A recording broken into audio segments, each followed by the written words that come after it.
café. La drogue c'est mal, sans passerelle t'es foutu. Et là c'est le drame, tout s'enchaîne, sa vie bascule. Ouh, Odile, prête à mourir, brûlé en enfer. Sur 5 générations, il va me rendre fou.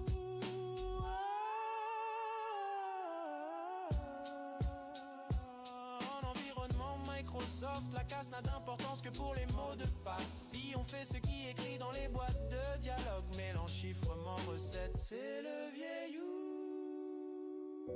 Je ne sais qu'une seule chose, c'est que je ne sais rien qui ne se plante pas, n'a aucune chance de pousser. La confuserie c'est très bon mais faut pas confuser. C'est la boubou, c'est la lélé, c'est la boulette. Dicton on dit la vraie vie. Allez, c'est reparti. C'est reparti. Alors, Christophe, tu avais une question à poser avant qu'on parte en pause, je crois. J'ai mon portable, il est sous Windows 11 familial. D'accord. Il faut que je fasse un upgrade vers la Pro.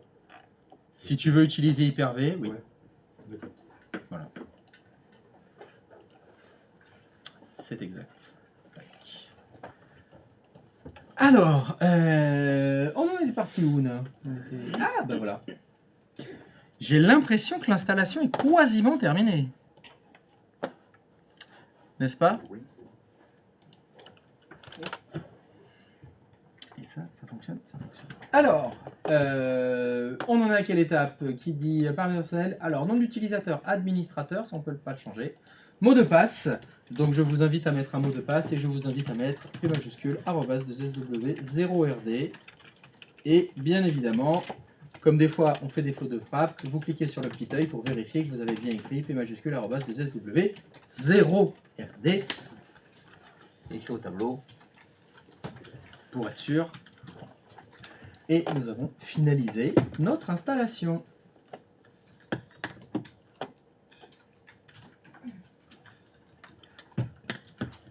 Et si vous avez finalisé votre installation, vous avez normalement cette petite fenêtre qui s'affiche. Alors, pour le moment, je vous demanderai de ne pas utiliser le bouton connexion. À chaque fois que vous l'aurez, vous ne faites pas connexion. Vous utilisez la croix pour annuler. Vous n'utilisez pas cette méthode de connexion. Je vous expliquerai plus tard pourquoi. Pour l'instant, vous m'obéissez et vous faites comme ça. Bon, pourquoi faut pas l'utiliser? Parce que ça va foutre la merde tout à l'heure. Donc pour éviter que ça foute la merde, vous ne l'utilisez pas. Vous l'utiliserez pratiquement jamais, cette connexion. Parce qu'il y a plein de fois, ça va nous mettre le bazar. Alors, est-ce que quelqu'un n'a pas réussi à finir l'installation? C'est good for everybody? Let's go. Donc, comme c'est écrit là, il y a écrit pour procéder au déverrouillage, appuyez sur CTRL plus Alt plus Sup. Il ne faut pas faire ça. Parce que si vous faites CTRL Alt Sup, ça vous verrouille la session de votre Windows 11, pas de la VM. Donc, vous avez plusieurs solutions pour faire CTRL Alt Sup. Soit les trois petits coquillages. Les trois petits coquillages, c'est quoi? Normalement, c'est quand on va aux toilettes, et sinon, c'est là. En haut à gauche, vous avez trois petites touches qui vont vous simuler le CTRL Alt Sup.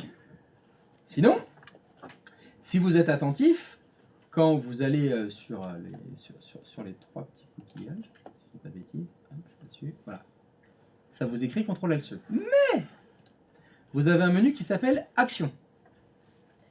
Et dans le menu Action, il y a à nouveau CTRL Alt Sup, mais au bout de la ligne, qu'est-ce qu'il y a écrit?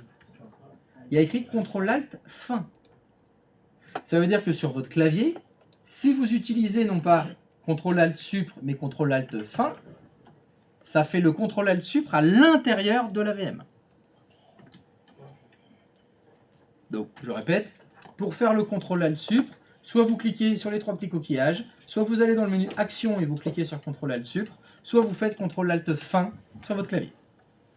Vous avez trois solutions. Comme très souvent dans les environnements Microsoft, tous les chemins mènent au Rome. Il y a plusieurs solutions pour arriver au même résultat. Vous choisissez celle que vous préférez, celle avec laquelle vous êtes le plus à l'aise. Il n'y a pas de souci. Pardon? Non, je cherchais la touche fin, elle était où? C'est celle où il y a écrit fin normalement. F-I-N. Alors si tu as un clavier anglais, des fois il y a écrit end. Non, c'est bon. Ou fin. Attention, c'est pas F-I-M. Hein. C'est pas j'ai faim, j'ai envie de manger. Hein. C'est la fin, la fin du monde, quoi. C'est la fin des temps. CTRL Alt fin, et donc là, bah, administrateur, et vous remettez le mot de passe que vous avez rentré à l'étape précédente, qui est normalement, si vous avez fait ce que je vous ai dit de faire, P majuscule @2SW0RD. Ou autre chose, si vous voulez mettre autre chose. Et là, ça arrive. L'action. Et voilà, nous voilà maintenant dans notre machine virtuelle qui est installée. Ça y est. Félicitations.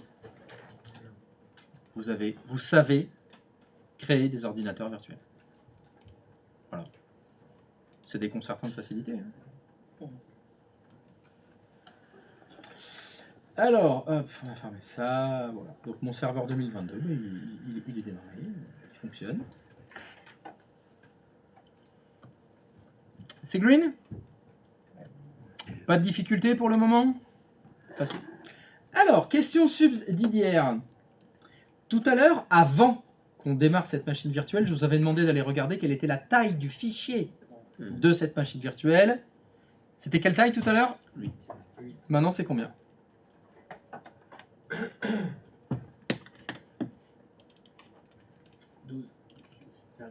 Alors, tout à l'heure, c'était 8 quoi? C'était 8 mégas. Maintenant, c'est combien? 12,6 gigas. C'est 12 gigas. Elle a grossi. Mais on n'est pas aux 127 gigas encore.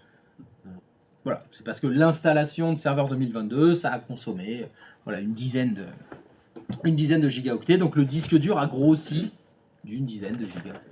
Et cet ordinateur virtuel, plus on va l'utiliser, plus on va installer des choses dedans, plus le fichier de disque dur va grossir. Tout simplement. C'est green? Deuxième question. Alors, je vais vous montrer ici. Est-ce que vous pourriez aller dans l'outil du gestionnaire Hyper-V, s'il vous plaît? Et quand vous sélectionnez votre ordinateur virtuel, vous n'êtes même pas obligé de le sélectionner, pardon. Vous avez une ligne avec votre ordinateur virtuel dans lequel vous voyez plusieurs informations, la VM, son état. Alors, je suppose que pour tout le monde, c'est exécution. Il est en cours d'exécution. La colonne d'après, c'est l'utilisation du processeur. Donc, il y a alors on n'a peut-être pas forcément le même pourcentage, mais il y a peut-être 10%, 5%, 2%, 0%. C'est un pourcentage d'utilisation du processeur. Et après, vous avez la mémoire affectée.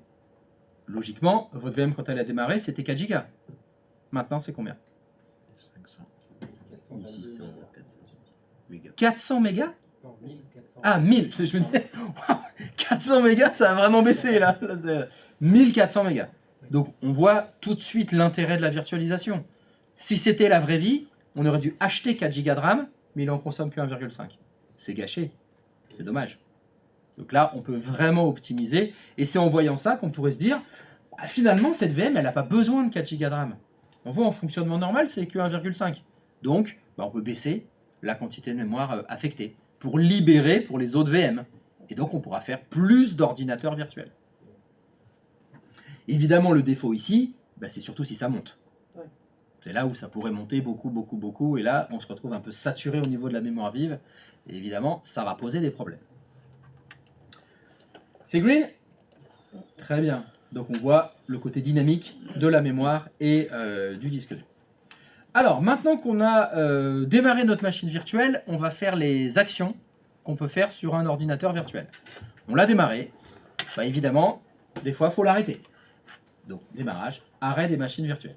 Alors, comment est-ce que vous arrêtez normalement un Windows, pas une machine virtuelle?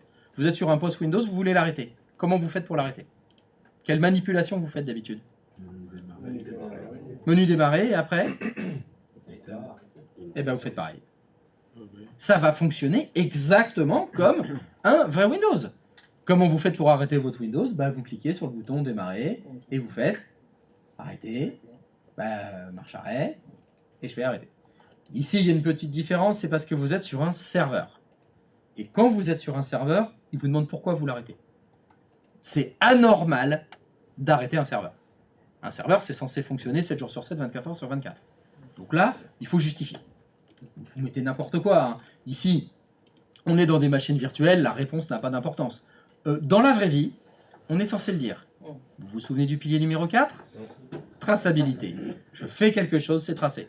Non, on n'arrête pas un serveur sans raison. Il y a une raison. Bon là, je m'en fous, je mets matériel, c'est pas grave, et je fais continuer. Si vous éteignez votre serveur maintenant, toute personne l'utilisant risque de perdre son travail, tu m'étonnes. S'il y avait 30 personnes connectées dessus, ils sont dégagés. C'est pas grave, je sais évidemment qu'il n'y a personne sur cette machine, donc je peux arrêter ma machine virtuelle. Donc vous voyez, le fonctionnement, le mode de fonctionnement, il est comme un ordinateur réel, mais si c'est une machine virtuelle. Ça ne change rien. Je vais la redémarrer, hein. Je clique sur démarrer. Donc facile, démarrer, arrêter. Attention, vous devez avoir ça qui apparaît en plus. Pourquoi? Parce qu'on a booté, on a créé la machine avec une image. Oui. Et Pour l'activer, la lancer. Et, quand on lance la machine, il faut appuyer sur un bouton. Enfin, moi j'ai appuyé sur rien, ça c'est quand même mieux. il y a des gens qui ont appuyé sur n'importe quelle touche? Non. Ça, c'est ouvert, j'ai plus. Bah, vous avez bien fait. En fait, cette ligne, elle apparaît parce qu'on a laissé le DVD, l'ISO, l'image, dans le lecteur de DVD. Donc maintenant, à chaque fois qu'on va démarrer, il va nous dire, lui, il ne sait pas si on veut installer ou pas. Hein. Il n'a pas des yeux et des oreilles hein, pour savoir ce qu'on veut faire. Hein. Donc il va vous proposer d'appuyer sur n'importe quelle touche pour booter sur le CD. Il ne faut surtout pas appuyer sur n'importe quelle touche. Il ne faut rien faire et il va lancer l'installation de Windows. Alors évidemment, ça va m'embêter de laisser cette ISO dedans. Parce qu'à chaque fois qu'on va redémarrer les VM, il y aura cette ligne qui va apparaître. Et si quelqu'un appuie sur une touche, c'est parti pour réinstaller Windows. Non, on ne va pas faire ça. Oui? J'ai appuyé. Très bien, très bon exemple. Alors, je vais tenter un truc. Tu bouges pas, hein. Du coup, on a désactivé Donc toi, normalement, t'es le 3. Ouais, le 3. Voilà, parfait. Je me permets de montrer ton écran à tout le monde. Hein. Voilà, comme tu as appuyé sur une touche pour booter sur l'ISO, il a booté sur l'ISO et il te propose d'installer Windows parce que ça sert à ça. Bon, c'est pas grave. Il suffit d'interrompre l'installation là. La croix. Tu fais la croix, parce qu'on va annuler. Voulez-vous vraiment annuler l'installation du système d'exploitation Windows Server? Oui. Et il va redémarrer. C'est maintenant que tu lèves les bras en l'air. Il faut que tu fasses reconnecter là, parce que comme il reboot, il a perdu la connexion à l'écran. Et là, il ne faut pas appuyer sur une touche. Ok. Donc il ne faut pas faire connexion. Ça, j'avais dit que je ne voulais pas le faire. Et voilà, là, il a démarré normalement. Mais c'est embêtant. Parce qu'à chaque fois, vous risquez de le faire, d'oublier. Donc ce qu'on va faire, on va enlever l'ISO du lecteur de DVD. Et ça se fait dans les paramètres de la VM. Donc on a vu tout à l'heure comment on fait pour accéder aux paramètres de l'ordinateur virtuel.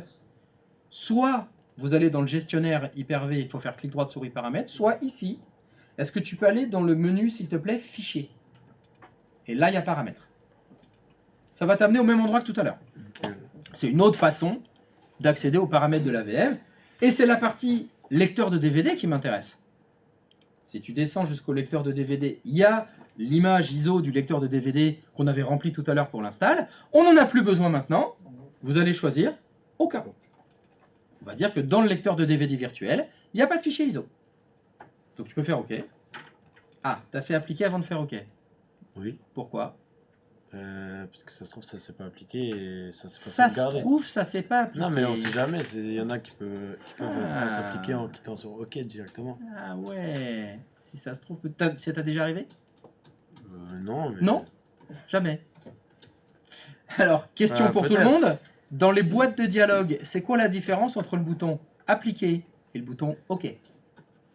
Appliquer, ça effectue une modification sur quelque chose et OK, ça prend l'ensemble des modifications. Ça Non. ferme la fenêtre. Non. Dans les deux cas, ça prend l'ensemble des modifications. Ça enregistre. Quand tu fais appliquer, ça applique toutes les modifications et ça laisse la fenêtre ouverte. Quand tu fais OK, ça applique toutes les modifications et ça ferme la fenêtre.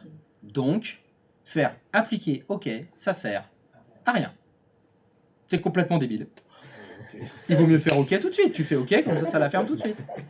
À la limite, tu pourrais faire appliquer, annuler. Le bouton annuler, il est plus près. Tu n'es pas obligé d'aller jusqu'à OK pour cliquer. Ça ferait exactement la même chose. Ça fait des années, des centaines d'années que les gens font appliquer OK, je ne sais pas pourquoi. Tu veux appliquer les modifs, tu cliques sur OK. Tu cliques sur OK. Et OK, ça valide. Alors, je vais le faire aussi. Je vais tenter de faire que ce que j'ai dit, c'est pas de la merde. Donc je fais ça, je fais aucun. Et je clique sur OK. Hein, sans cliquer sur appliquer. Hein. T'es prêt? Est-ce que ça a fonctionné? Putain, je tremble. Ah, c'est bon, il n'y a plus rien. Ouf! Après, c'est pas grave. Waouh! Putain, la chance que j'ai eue. Le coup de bol. Non, mais j'aime bien vous charrier avec ça. Mais je sais que vous ferez appliquer OK. Pourtant. Alors, le fait d'avoir enlevé le lecteur de DVD, est-ce que ça a résolu notre problème? Ben, on va recommencer. Tac. Je fais mon petit contrôle alt fin.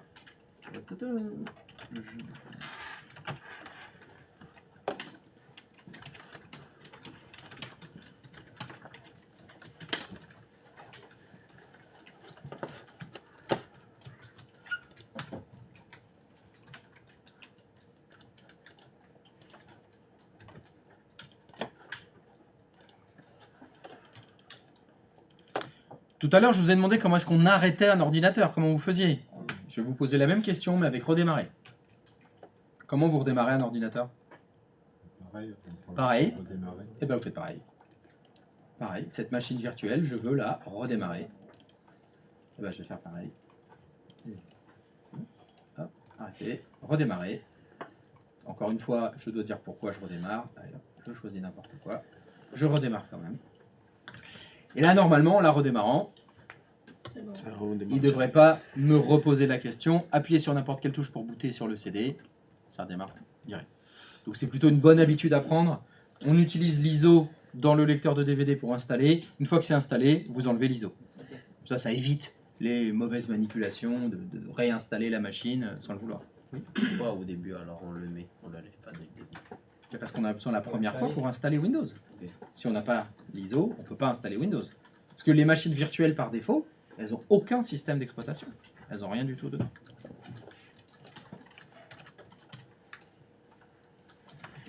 Allez.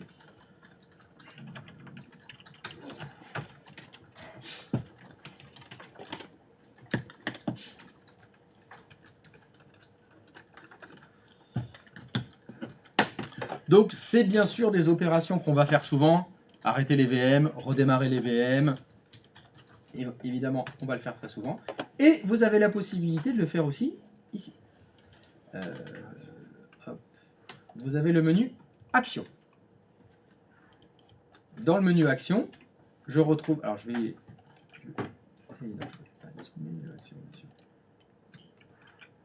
Dans le menu Action, vous retrouvez Arrêter.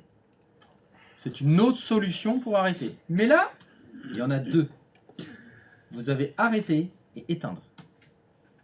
C'est quoi la différence entre arrêter et éteindre? Éteindre, c'est l'hyperviseur?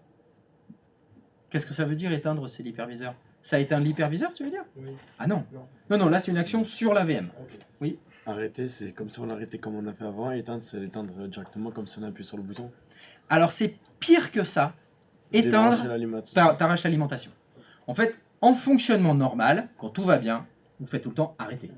On arrête normalement, on arrête proprement. C'est l'équivalent de faire démarrer, arrêter, arrêter. Éteindre, c'est quand la VM elle est plantée. Elle est plantée, elle est figée, il y a une problématique quelconque, un écran bleu, peu importe. On n'accède plus au bouton démarrer. On ne peut plus rien faire. Là, il faut vraiment arracher l'alimentation. Ce sera le petit bouton qui est éteindre. Alors, j'espère que vous utiliserez rarement le bouton éteindre. Parce que, bon, bah, quand on l'utilise, c'est dernier recours, quoi. On fait la prière quand on l'utilise. J'ai arraché l'alimentation, bon, je rebranche l'alimentation et je prie pour que ça redémarre. Donc, on essaye de le faire le moins possible, mais des fois, bah, on n'a pas le choix. Hein. C'est planté, bah, il faut s'en sortir. Vous retrouvez la même chose ici, dans les boutons. Vous avez le carré noir. Le carré noir, c'est arracher l'alimentation. C'est l'équivalent d'aller dans le menu Action, éteindre. Donc, il y a des fois, je vous dirais, bon, bah, carré noir. T'as pas le choix, c'est planté. Bon, bah, on fait carré noir. Boum, on arrache l'alimentation et on fait la prière.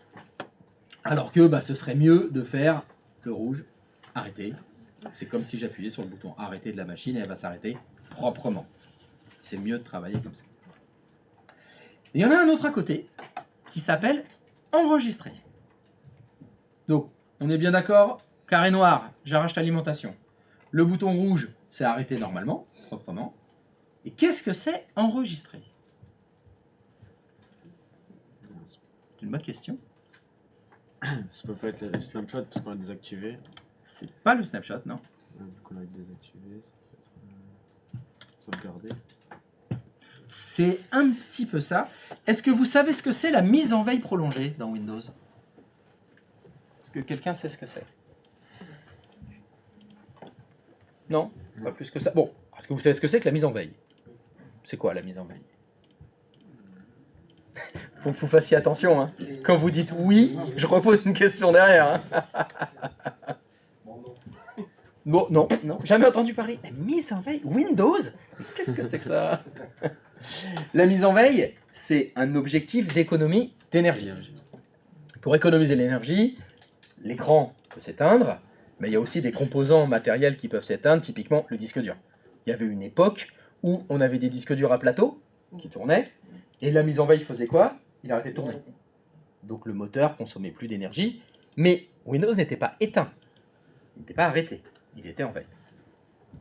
Ça, c'est la veille normale, en fait. Vous avez en plus la mise en veille prolongée. La mise en veille prolongée, qu'est-ce qui va se passer? C'est évidemment pour les portables que c'est intéressant. Vous êtes en train de travailler. Vous avez Outlook, Word ouvert, vous travaillez. Vous vous cassez. Vous laissez la machine comme ça en vrac. Première étape, elle se met en veille. Elle éteint l'écran, le disque dur arrête de tourner, mais est-ce qu'elle consomme encore un peu d'énergie? Oui. Oui, parce qu'elle n'est pas complètement arrêtée. L'alimentation, elle est toujours on. Donc, si on a un ordinateur portable avec une batterie, elle va s'user et elle va se consommer doucement.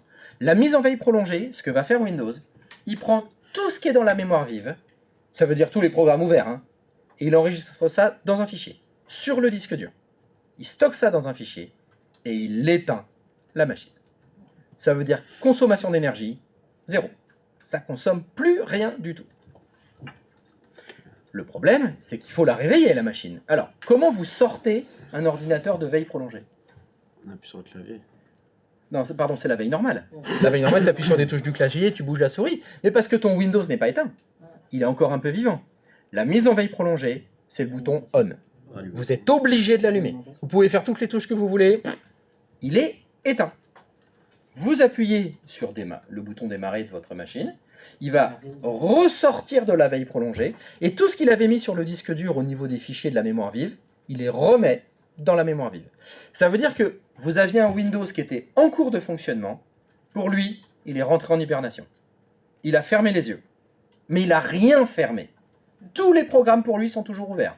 Pour le Windows, ça a été un claquement de cils, de paupières. Il était en train de bosser, il y avait plein de programmes ouverts.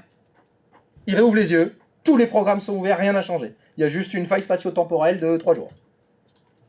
Donc attention, la mise en veille prolongée ne ferme pas les logiciels. N'arrête pas Windows. Pour Windows, lui, il ne s'est jamais arrêté. Il n'a jamais redémarré. L'objectif, c'est l'économie d'énergie et le côté pratique. Il est rentré en mise en veille prolongée, il y avait plein de programmes.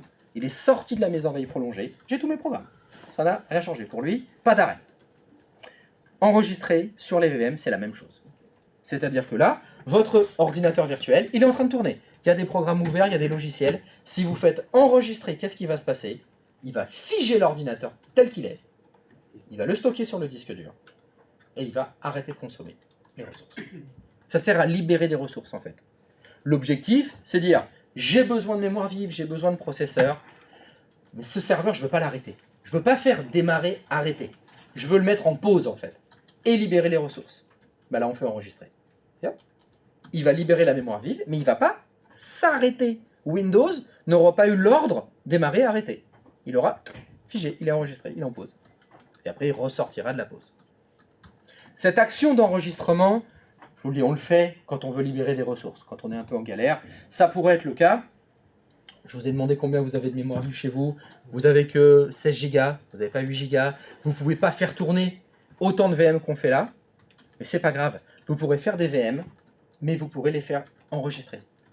C'est-à-dire que quand vous voudrez jouer avec 2-3 serveurs, parce que vous n'avez pas assez de place dans votre mémoire vive, bah vous enregistrez ceux qui ne sont pas indispensables, ça vous libère de la mémoire pour en démarrer d'autres.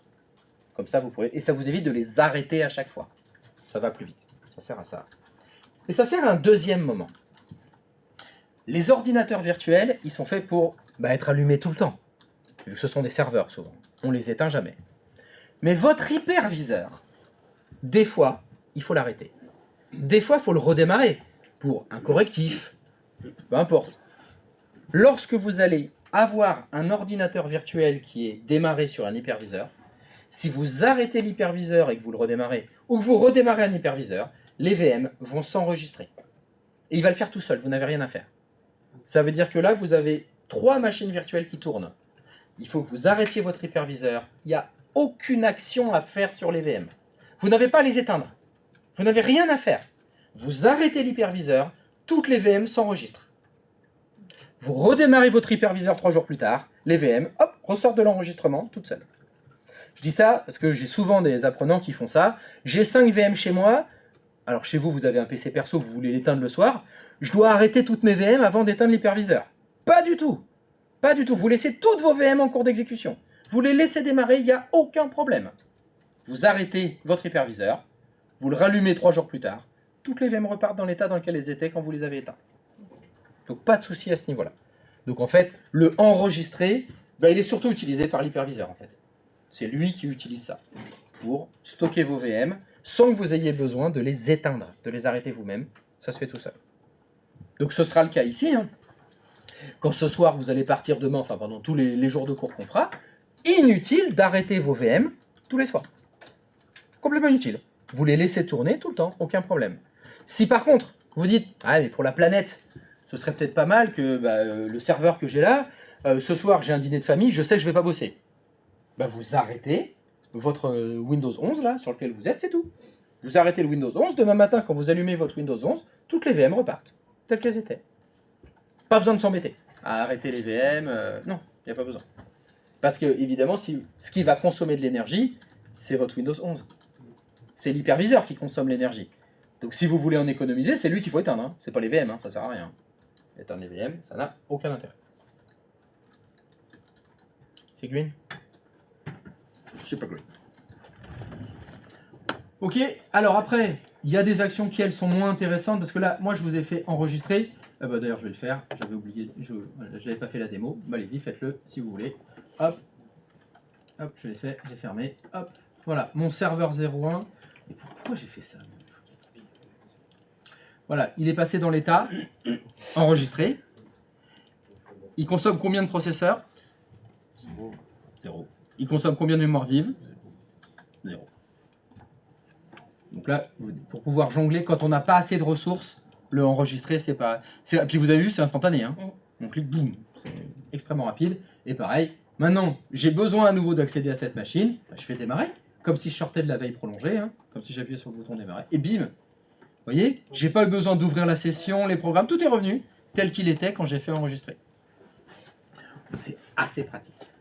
Et ça, c'est ce qui se fait automatiquement si Oui. là si je ferme l'hyper-V.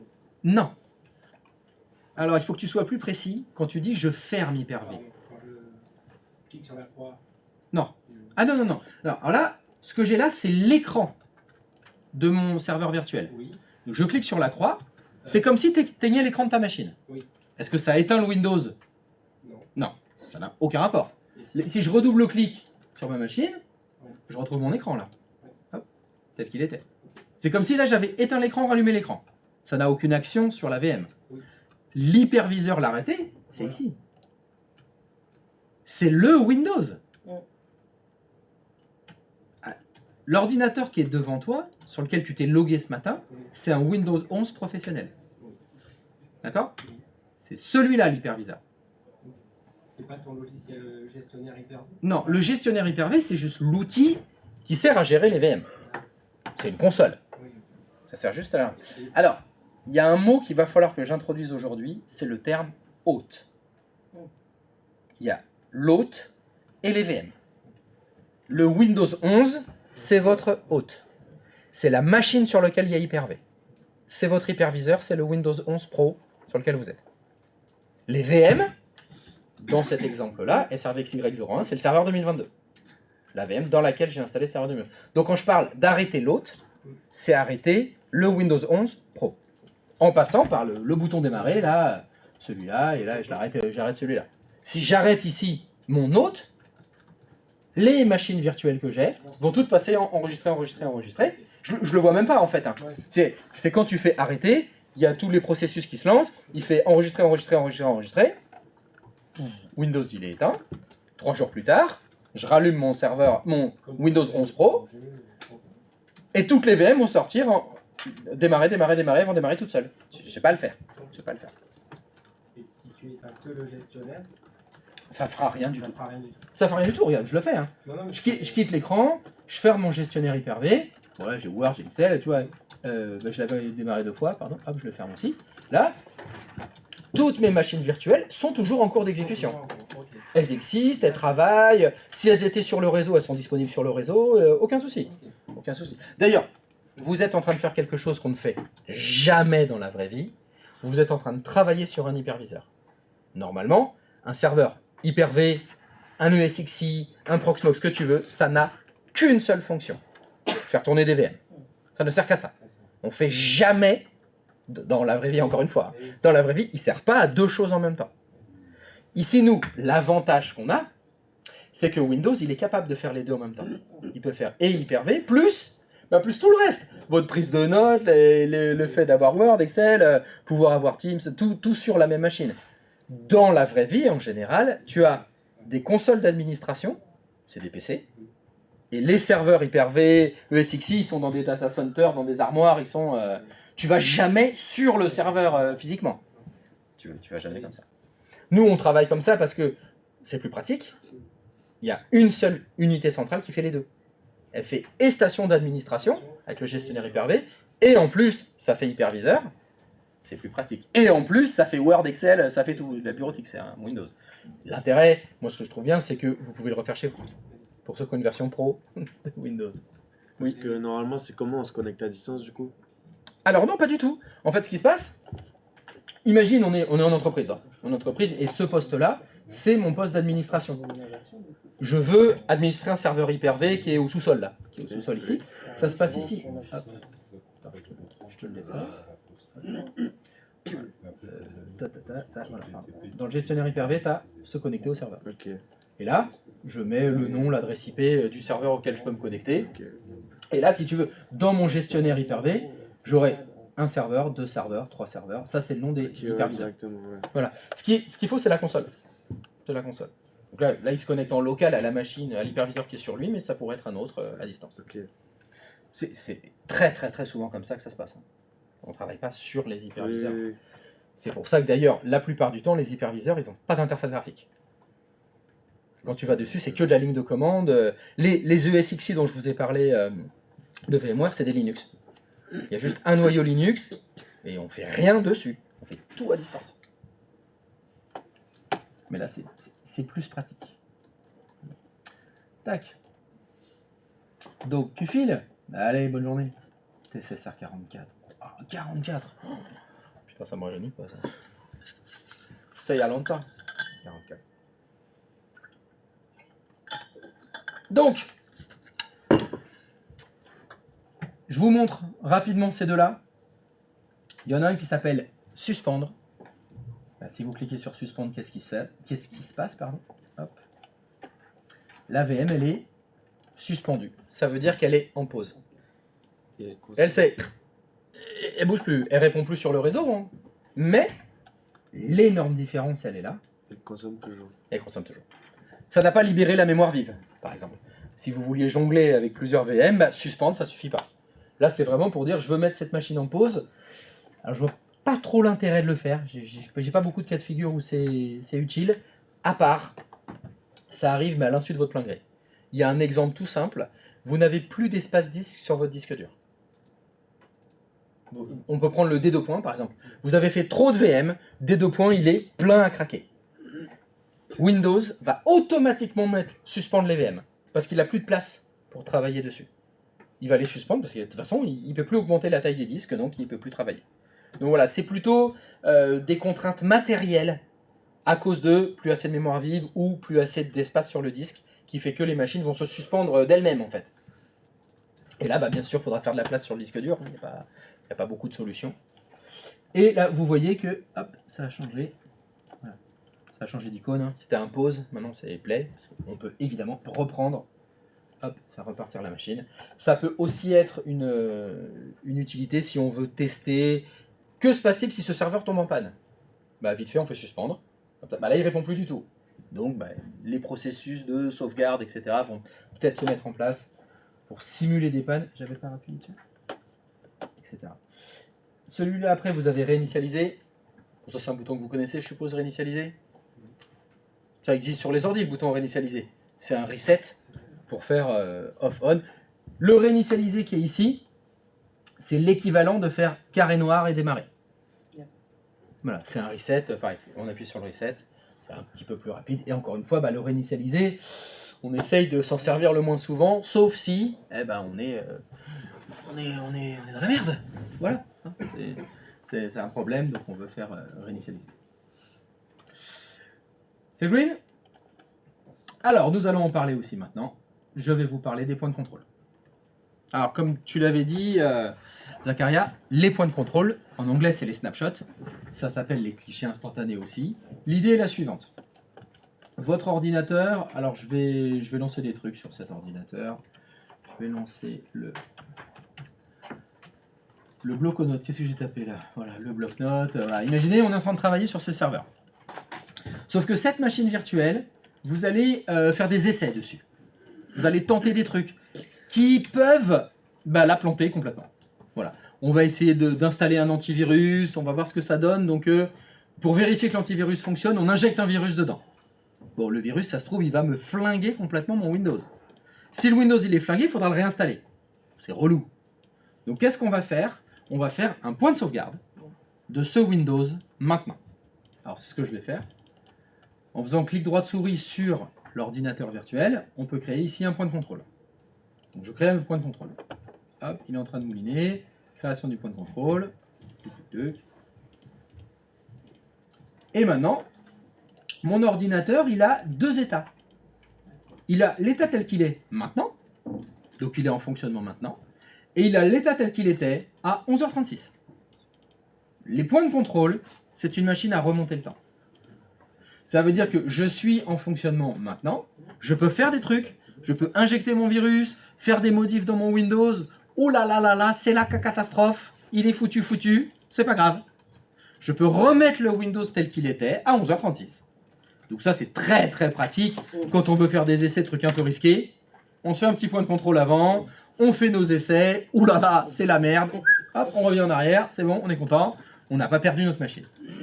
Ces points de contrôle, ils ont un coût. C'est de l'espace disque. Alors, est-ce que tout le monde a fait un point de contrôle comme moi? Vous l'avez fait? Faites-le. Faites le point de contrôle.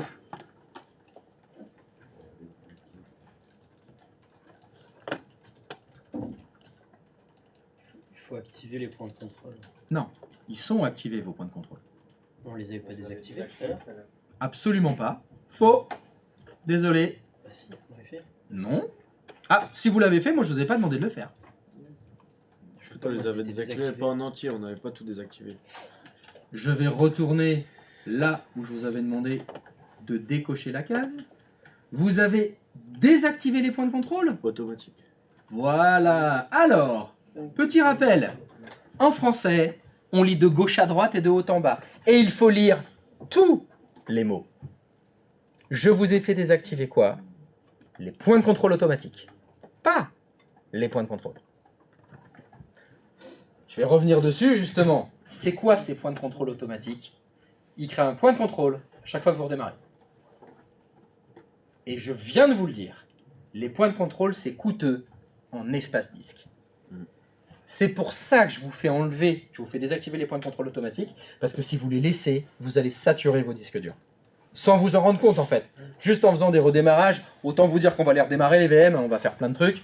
Vous allez vous retrouver avec plein de points de contrôle, et sur le des deux points, il va rester plus de place. Parce que c'est ça le principe du point de contrôle, c'est qu'en fait, il fait une copie de votre Windows. Donc vous l'avez en deux versions. Mais si vous avez encore un point de contrôle, Il fait une 3e version. Puis si vous il en fait plein. Encore une fois, c'est très pratique. C'est très gourmand en espace disque.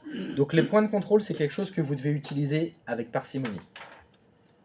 C'est un petit peu comme modération. C'est des gens qu'on n'a jamais trop rencontrés, mais il faut faire des trucs avec eux. Et là, il faut le faire avec parcimonie, parce que c'est ça qui s'est passé. Hop, voilà, hop. Donc dans le dossier dans lequel vous avez votre VM, je vous demanderai d'aller s'il vous plaît donc dans ces D2. Hyper-V SRVXY01, il y a un dossier qui s'appelle Snapshot. Et dans le dossier Snapshot, vous avez un fichier, 2 fichiers, 3 fichiers, vous avez plein de fichiers. Donc ça c'est les fichiers justement des clichés instantanés. Il fait quelle taille? Déjà 300 mégas. Juste pour créer le snapshot. Hein. Donc ça consomme de l'espace disque. Donc je vous déconseille de garder des clichés instantanés pour toujours en fait. C'est quelque chose, il faut les faire votre test. Le test est concluant ou pas. Et après supprimer. Soit vous revenez en arrière et vous supprimez le cliché instantané, soit finalement le test est concluant et vous supprimez le cliché quand même. Dans tous les cas, il faut les supprimer rapidement. Ça, c'est vraiment un cas typique de gens qui se disent « je comprends pas, mon hyperviseur il est saturé, pourtant j'ai pas beaucoup de VM, on va dans cliché instantané, il y en a 10. » Ah bah oui, tiens, je vais te faire de la place, tu vas voir. Donc si jamais vous les avez utilisés et que finalement ça va, il n'y en a plus besoin, il faut les supprimer. Bon, bah, pour les supprimer, c'est très simple. Clic droit de souris et vous allez cliquer ici sur supprimer la sous-arborescence de point de contrôle. Alors, je vous dis de faire ça, c'est s'il y en a plusieurs. Il y en a plusieurs, il va tous les supprimer d'un coup. Sinon, on peut les supprimer un par un. Bon, moi j'ai l'habitude de faire ça. Et je vais vous montrer ce qui se passe. Hop, il fait oui, touc, voilà. C'est bon, je l'ai fait assez vite. Alors, comme on n'a pas fait grand-chose, les points de contrôle ne sont pas très gros. Hein.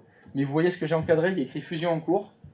Ce qui fait, il va fusionner les fichiers du point de contrôle avec les fichiers du disque dur normal pour recréer un fichier unique. Après, évidemment, cette fusion, plus vous avez de temps entre le moment où vous avez fait le point de contrôle et le moment où vous le supprimez, plus elle va être longue. Parce qu'il faut qu'il refusionne tout sur un seul fichier. Oui. C'est quoi la manip que tu as fait pour supprimer? Clic droit de souris sur le point de contrôle. Et j'ai fait supprimer la sous-arborescence.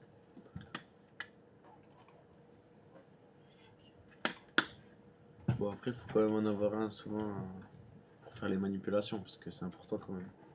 Ben, le problème, c'est que ça te coûte de l'espace Oui, disque. c'est ça le problème. Ce qu'il faut vraiment retenir, c'est que c'est temporaire. Ouais, c'est ça. Tu peux en faire, il n'y a aucun problème. Mais faut pas les oublier, en fait. Faut pas les laisser traîner, parce qu'après, ben, tu vas saturer tes disques. Hein.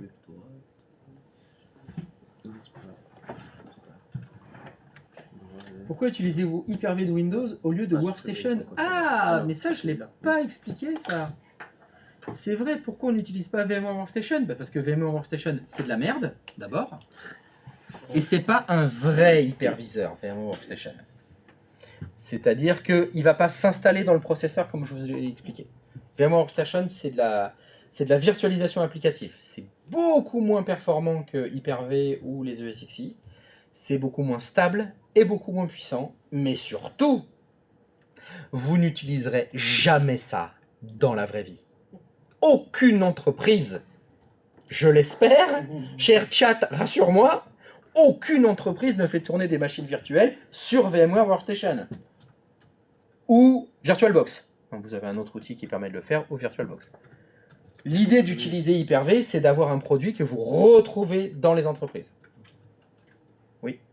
Mais par rapport à ça, justement, si ça a été créé, je veux dire un peu bateau, c'était créé c'est pour l'utilisation dans le domaine privé, on va dire, pour quelqu'un avec VirtualBox ou Workstation. Oui, tout à fait. Ça, donc, ou les tests, ou les développeurs, ou des trucs comme ça, voilà. C'était pour avoir un produit, on va dire, facile à installer, déjà gratuit. Ouais. VMware Workstation, alors aujourd'hui c'est gratuit, mais c'était payant avant. On va dire aujourd'hui c'est gratuit, ou VirtualBox, c'est des systèmes de virtualisation gratuits, donc tu peux l'utiliser dans un cadre particulier ou éducatif, si tu veux, mais pas en production. Éducatif, par exemple, si on est amené à dépanner, installer quelque chose chez un client, ou bien chez un Non, ah bah non. Installer quelque chose chez un client. Un particulier, je veux dire, s'il a besoin de bosser sur une box virtuelle, ça pourrait peut-être aider chez un particulier, je sais pas. Oui, ah bah oui. Le cas classique, c'est le développeur. je suis développeur genre freelance, et je veux vérifier que le logiciel que j'installe, il fonctionne bien sur Windows 10, sur Windows 11, sur Windows 12, sur Windows 13, sous Linux, Bon, il faut qu'il installe tous ces systèmes-là. Il ne va pas se faire chier à faire du multi-boot sur sa machine ou avoir 20 machines différentes. Donc là, avec VirtualBox ou VMware Workstation, il peut s'installer des petites VM et tester son logiciel. Aucun problème. Mais moi, je te parle de la production. C'est ça. La vraie prod, ou des VM, t'en as 140. Quand on sort d'un cadre Non. en particulier, la prod, comme Ouais. tu dis, c'est vraiment un petit peu totalement. Quoi. Ah oui, voilà, rien à voir. Là, on a des vrais problèmes de fiabilité, de stabilité et surtout de performance. C'est surtout de performance qui va faire la différence. Et moi, j'entends, il y a des gens, ils me le disent, ils disent, mais moi, je vois aucune différence. Mais c'est normal, tu fais tourner 2 VM. Tu fais tourner 2 VM et ton PC portable, c'est un Predator avec une 5080 et tu as 3 M2. Oui, En termes de PC, c'est bien, mais quand on a beaucoup plus. et c'est là où tu vas faire la différence. Et puis surtout, ça s'installe sur des vrais serveurs après. C'est des vrais, et ça s'installe sur des serveurs, pas des postes de travail. C'est ça qui va faire la différence. Donc non, en production, il n'y a pas ça. VMware, c'est dans les examens de TSSR, c'est possible. Dans les examens de TSSR, c'est un système de virtualisation qui est demandé. C'est tout. C'est la seule contrainte. C'est un système de virtualisation. Mais si c'est pour... En production, j'ai un site qui a 300 VM, sachant que mon client a environ 200 sites, et il tourne sur VMware Workstation. Ouh là là. Non, pas VMware Workstation avec 200 VM. C'est pas possible. Voilà, donc si vous voulez essayer, chez vous, ah oui, Sixi, évidemment. C'est là où il faut faire gaffe, parce que tu vois, VMware, il a fait les ESXi pour la vraie prod, et VMware Workstation pour les tests, bricolage, sur juste un PC. Donc c'est là où il faut être plus précis. Vous voyez, de la virtualisation, tu fais sur VMware, on pourrait dire, oui, lequel? ESXi ou VMware Workstation? Rien à voir. Ça n'a rien à voir. Donc, revenons à nos VM, pardon. Oui, donc si vous voulez chez vous, je vous invite à peut-être essayer VMware Workstation ou VirtualBox, si vous voulez tester une autre forme d'hyperviseur. Au niveau fonctionnement, ce sera pareil. Ce sera un nouvel ordinateur virtuel, il faudra mettre un ISO pour installer, ça va vous demander combien de mémoire vive, où vous placez sur le disque dur, ce sera tout pareil. Je veux dire que la seule vraie différence, ce sera le format du fichier. Ici, on travaille sur des VHDX. Sur les autres, ce sera des VMDK, des ESD. Enfin, c'est pas le même format de disque dur, mais ça reste un fichier. Ça changera rien du tout à ce niveau. Alors, donc, tac, avec plaisir. Qu'est-ce que je voulais faire? Ah oui, c'était les points de contrôle. Donc, attention avec les points de contrôle. Hein, ça consomme de l'espace disque. C'est pratique, mais ça doit être temporaire. Et c'est pour ça que je vous fais désactiver les points de contrôle par défaut. On n'a pas désactivé la possibilité d'avoir des points de contrôle. D'ailleurs, ça a fonctionné, hein. Vous avez pu les faire. Mais c'est juste qu'ils ne vont pas se créer tout seuls. Si vous oubliez, si justement, vous avez fait un nouvel ordinateur virtuel et vous avez oublié, hop, je retourne dans les paramètres, de désactiver les points de contrôle automatiques. Ce qui fait qu'à chaque fois que vous le redémarrez, il va créer un nouveau point de contrôle. Aucun problème. Vous venez ici, vous décochez la case, utilisez les points de contrôle automatiques, vous validez, et vous supprimez tous les points de contrôle qui ont été créés automatiquement. Ça pose aucun souci. Aucun souci à ce niveau. C'est possible que plus tard dans la formation, on utilise les points de contrôle. Pour le moment, non, mais on verra ça plus tard. C'est green? Très bien. Alors, dans notre serveur 01, on va faire des petits quelque chose. Je vais faire ne pas enregistrer. Alors, attention à la confusion qu'il pourrait y avoir du fait que vous avez installé un ordinateur virtuel qui contient Windows. Attention, vous avez 2 boutons démarrer. Vous avez le bouton démarrer de la machine virtuelle et vous avez le bouton démarrer de l'hôte de votre Windows 11. Attention, quand vous lancez l'explorateur de fichiers, vous avez l'explorateur de fichiers qui est dans votre machine virtuelle et vous avez l'explorateur de fichiers de votre hôte, etc., etc. Vous avez tout en double. Vous avez 2 Windows en fait. Le Windows de l'hôte et le Windows qui est dans la VM. C'est d'autant plus embêtant quand vous allez vous connecter à distance. Si on laisse la machine comme ça et que ce soir vous vous connectez, vous aurez le menu démarrer du PC chez vous, qui vous connecte au PC qui est ici, vous avez un deuxième menu démarrer, et dans la VM, vous avez un troisième menu démarrer. Va falloir être attentif. Hein. Va falloir que vous soyez bien attentif. Et ça change pas, ça reste à la même adresse IP. Bon, Alors, j'ai rien compris de ce que tu viens de dire. Ça reste la même adresse IP. Est-ce que quelqu'un peut répondre à cette question? Moi, je peux. Ah, t'as compris ce qu'il voulait dire? Oui, je pense. Qu'est-ce qu'il veut dire? Et ce qu'il veut dire, c'est. Tu parles de l'autre, de ce ouais, de quand je côté. vais mettre pour me connecter sur ce Ouais, c'est le poste-là, même. il y aura- Voilà, et ben c'est ce début de phrase qui manquait. Tu vois? C'est Alors, le même. ça va vous décevoir, hein. Je préfère vous le dire tout de suite. Je ne lis pas les pensées. C'est tout. C'est juste ça. Je lis pas les pensées. Donc si c'est la question, c'est adresse IP. Il manque le début de la phrase. Donc si la phrase en entière c'était est-ce que ça va modifier l'adresse IP de l'autre? Non, absolument pas. C'est considéré comme deux machines différentes. Donc cet ordinateur virtuel, quand on s'en occupera plus tard, elle aura une adresse IP. Votre hôte, il a une autre adresse IP. Ils n'ont rien à voir l'un avec l'autre. C'est vraiment considéré comme des machines différentes. Donc oui, quand tu vas te connecter ce soir, tu vas te connecter à l'adresse IP 10.50.2. Elle n'a pas changé. Ton hôte n'a pas changé d'adresse IP. Et il y aura La VM à dedans, l'intérieur. elle en aura une autre. Ok, on Mais l'a pas mis en là, fait. ce que je voulais juste dire, c'est que chez toi, tu as un PC. Oui. Il a Windows. Donc tu as ton Windows chez toi. Grâce au VPN, tu vas te connecter au Windows qui est ici, qui contient lui-même encore un Windows, Windows. celui qui est dans la VM. Donc c'est là où tu vois, ça fait les poupées russes. Il va falloir que vous soyez attentifs. Parce que des fois, ça va porter à confuse. Hein. Du coup, pour éviter de se mélanger, est-ce que le fait d'avoir plusieurs écrans, je suppose que ça peut aider? On en met un Oui, tout à fait. C'est un plus d'avoir plusieurs écrans. Le mieux, c'est d'avoir différents fonds d'écran. Ouais. Mettre des fonds d'écran différents, c'est pas mal. Ça aide à différencier. Ou changer les couleurs de certains, comme ça on ne se trompe pas. Surtout qu'il y a une fonctionnalité qui est intéressante, mais qui peut encore une fois porter à confuse. C'est celle-là. Oui, voilà. Les machines virtuelles, vous pouvez les passer en plein écran. Et donc là, j'ai un plein écran. Et ben le bouton démarrer qui est là, c'est celui de la VM, hein, c'est pas celui de mon hôte. Hein.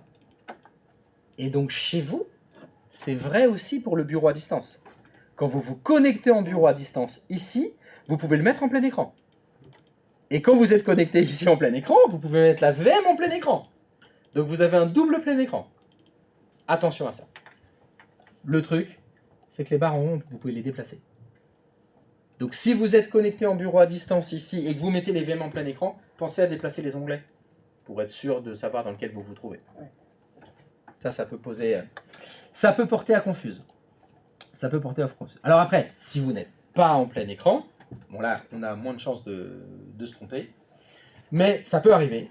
Donc je vais vous donner un truc. Pour être sûr que vous êtes bien... Par exemple là, j'ai lancé l'explorateur de fichiers. Pour être sûr que c'est l'explorateur de fichiers de la VM, essayez de le sortir de la VM. Si mon explorateur il sort pas de l'écran de la VM, c'est que c'est lui qui est dedans. Alors que si j'ai un autre explorateur de fichiers, je vais le mettre un peu plus petit. Déjà. Merci. Je vais m'acheter des doigts. Voilà. J'ai un autre explorateur de fichiers, ben celui-là, hop, comme je peux le sortir de la VM, eh ben ça veut dire que c'est bon. C'est pas celui qui est dans ma VM. Des fois, ça porte à confuse, on n'a pas fait gaffe. On n'a pas fait gaffe où on en était. Là où on était. C'est d'autant plus vrai quand vous utilisez les touches de raccourci. Je prends l'exemple de l'explorateur de fichiers. La combinaison de touches pour lancer l'explorateur, c'est quoi? Windows E. C'est Windows E. Bah, des fois, j'ai beau être... Alors, je vais le fermer, hein. Mais j'ai beau être ici. Je suis devant l'écran, quand je fais Windows E, ça a lancé celui de l'autre. Pourquoi ça a lancé celui de l'autre? Parce que le curseur, l'élément actif, c'est pas la VM. Il faut cliquer dans la VM, et là, quand je fais Windows E, elle se lance dans la VM. Et des fois, évidemment, en particulier quand on va avoir plusieurs VM, bah, vous n'avez pas fait gaffe, vous n'avez pas cliqué dans la bonne, vous avez lancé l'explorateur de la mauvaise ou celui de l'autre. Il va falloir être vigilant avec ça. Là, il ne faudra pas manquer de vigilance. Parce que c'est derrière, je comprends pas, je suis en train de taper, ça écrit pas dans la VM. Ah oui, c'est parce que vous êtes sur l'autre à ce moment-là. Soyez vigilant à ce côté-là, surtout si vous avez double écran, si vous êtes en bureau à distance depuis la maison. Je ne vous cache pas qu'il y a souvent des coquillettes qui viennent se glisser, mais bon, avec l'habitude, en faisant plein, vous devriez vous en sortir sans aucun problème. Et donc c'est là aussi où il faudra faire attention, justement en étant dans l'explorateur de fichiers. Voilà. Là, je suis allé à quel endroit? Je suis dans le C2 point dans la VM, qui n'est pas le C2 point de l'autre, qui n'est pas le C2 point d'une autre VM. Hein. Chaque machine virtuelle a son environnement unique, séparé les uns des autres. Donc, il faudra faire attention. Il faudra que vous fassiez attention à tout ça. C'est bon? Des questions? Non, ça va, c'est déconcertant de facilité, tout ça? Super. Alors, dans ce serveur 1, je vais vous demander de renommer la machine. Alors, pour faire ceci, je vais vous demander de taper la commande sysdm.cpl. Attention, il faut bien la taper dans la VM.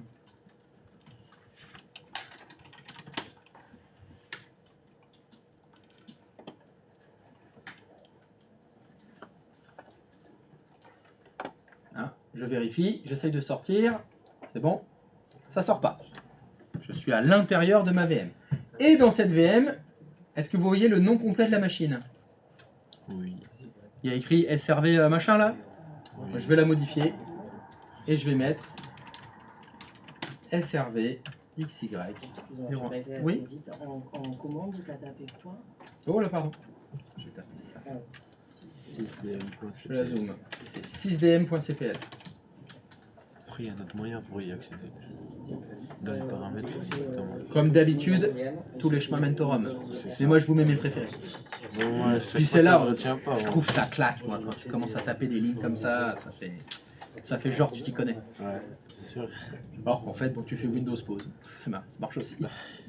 Si tu fais engrenage système, ça marche aussi. Alors, j'espère que vous avez travaillé sur l'intégration de liens des agents d'oral. Ouh là là là là, beaucoup trop compliqué ça. Dans intelligence artificielle, il y a intelligence. Alors là, j'en suis loin. Alors, est-ce que quelqu'un n'a pas réussi à lancer les propriétés du système? C'est good? Dans les propriétés du système, je retrouve le nom complet de l'ordinateur qui est win-rtj machin. Bon, je veux le changer.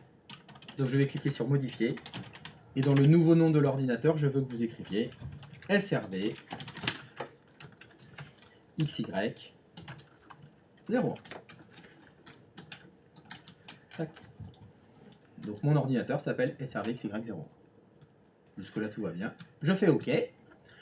Une boîte de dialogue s'affiche me disant que vous devez redémarrer votre ordinateur pour appliquer les modifications. Bah OK.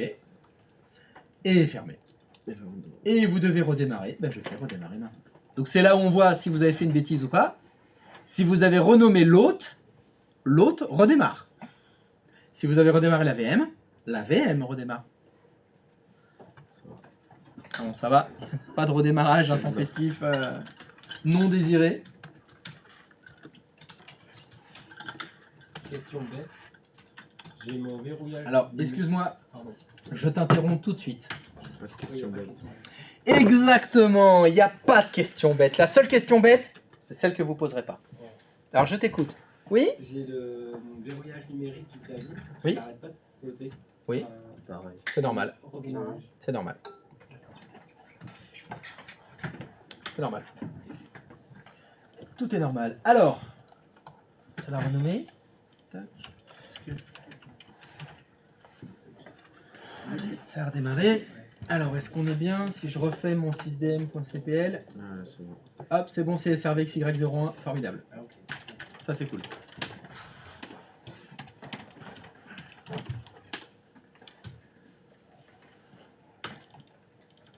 Vous savez comment faire pour mettre, pour éteindre la machine quand on la met en plein écran? Apparemment, il vous a posé une question. C'est en haut là, juste en haut de la. C'est sur étendu. C'est où ça? À côté de éteindre, arrêter. Non, pour mettre en plein écran, mais c'est juste C'est le... le sauvegarde. Là, c'est la Non, mais pour l'étendre. Pour Oui, l'étendre. ça. Parce que ça s'étend pas en fait. Sur les deux écrans? Non, sur mon écran, ça, bah, j'ai un carré noir en fait. Ça va pas se mettre en grand écran. Sur VMware, il me demande d'installer des add-ons souvent. Je les mets. Ah, là non, il n'y a pas besoin, mais il faut faire autrement, mais je vous le montrerai plus tard. Ah, d'accord. Pas pour le moment. Pour le moment, on reste en petit. Hop, hop, hop. Tac. Alors, deuxième chose que vous allez faire. Est-ce que vous pouvez aller dans le C2 point de votre serveur 01? Vous allez dans l'explorateur de fichiers du serveur 1 et vous allez me faire un nouveau dossier. On va le personnaliser. Donc, est-ce que vous pouvez me créer un petit dossier qui s'appelle PSG? Je vais vous mettre 3 lettres au hasard. Sur le disque dur du serveur. Et ça me demande Ça te demande quoi? Non, c'est d'insérer pas mon ça. disque dur. C'est le disque C, ça, c'est la clé USB. Le disque C là, local. Ah, sur... Ouais. c'est pas sur mon disque dur? Non. Non, j'ai dit dans le C2 point de la VM. Oui, dans la VM. Dans la VM. Créer un autre nouveau Dossier ok. qui s'appelle PSG. Ah, t'es joueur, toi. Qu'est-ce qui se passe? Arrête-toi. Tu vas être job. Ah bah si vous faites des blagues entre vous, il n'y a pas de souci. On n'a pas je sais pas une te vexer, donc Pardon? on n'a pas une te vexer, donc je m'apprendrai. Moi tu sais, rien ne me vexe. hein. N'oublie pas, J'en ai fait on a gagné la Ligue des J'en Champions. ai fait des frais. T'as fait des frais? Oh, Mais t'as dépensé en quoi? avec tes jogs, avec tes. Oh, j'en ai pris. Donc toi, je me fais maintenant. Non, mais c'était avant ça. Il est traumatisé. C'était avant. Oh, oui. Vous imaginez même pas ce que j'ai pris. C'était avant. Ouais. On a gagné la Ligue des Champions. Ah, c'est vrai que c'était avant que tu gagnes, donc oui, c'est vrai que tu étais en mode. Ah mais j'étais un autre homme, j'étais aigri. J'étais presque... On aurait dit un Marseillais. Pour te dire. Je peux pas savoir. Pour le coup, Non, mais je te le dis. euh, Bien, on aurait dit en Marseille. matière, donc je me souviens totalement. Donc c'est bon, vous m'avez créé votre petit dossier PSG dans la VM, c'est parfait. Tout ça va servir à quoi? Et ben va servir à... On va utiliser des fonctionnalités assez pratiques des VM qui est... Ben, cet ordinateur, il contient un serveur 2022. J'en ai besoin d'un deuxième. Il me faudrait une deuxième machine virtuelle avec serveur 2022. Donc là, vous avez deux solutions. Première solution, vous refaites une machine virtuelle avec l'ISO, vous relancez l'install, vous patientez le temps que les pourcentages machin ils aient fini, soit on copie celle-là. L'avantage, c'est que je sais que si je vais dans mon petit D2 point Hyper-V SRVXY01 virtual hard disk, là j'ai un fichier.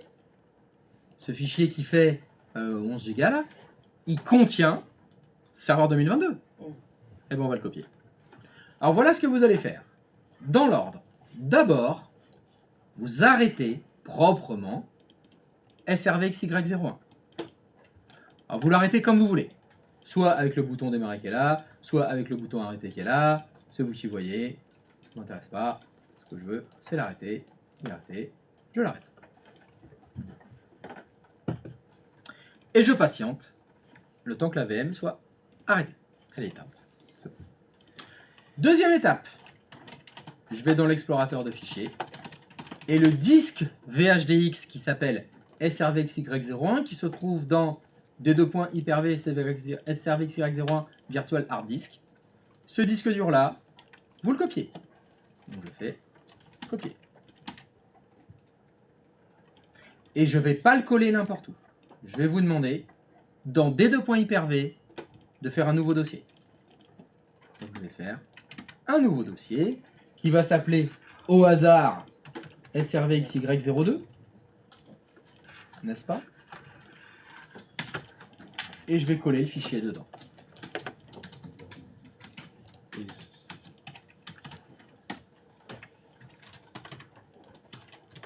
Hein?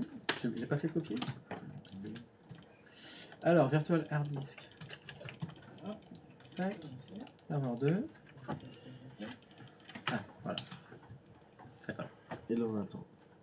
Et là, on doit patienter le temps de copier 11 Go. Bon, ça devrait pas être bien long. Hein. Mais on peut pas directement le dupliquer depuis gestionnaire Hyper-V? Non. Parce que je sais que sur Workstation, on pouvait. On peut passer, faut passer par les dossiers. C'est alors c'est différent. Ok. Mais là, je veux que vous fassiez comme ça. Ouais, ouais.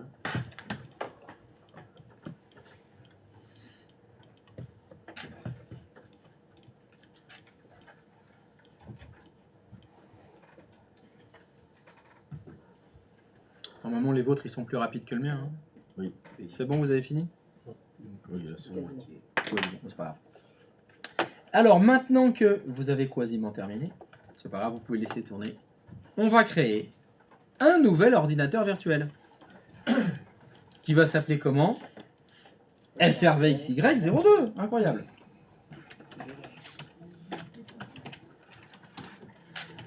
Vous vous souvenez tout à l'heure, pardon, je vous avais dit, est-ce qu'il faut cocher cette case? Stocker l'ordinateur virtuel à notre emplacement? Oui, Oui. Bah là c'est pareil. Il faut cocher cette case. Stocker l'ordinateur virtuel à notre emplacement. Là, je vous fais refaire ce qu'on a fait ce matin. Là. Enfin, ce qu'on a fait tout à l'heure. On n'est pas cet après-midi encore. Non. Enfin, on est encore ce matin.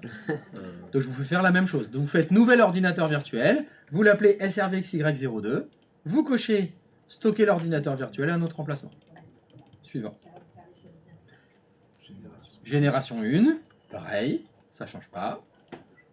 4096, dynamique, pareil, ça change pas.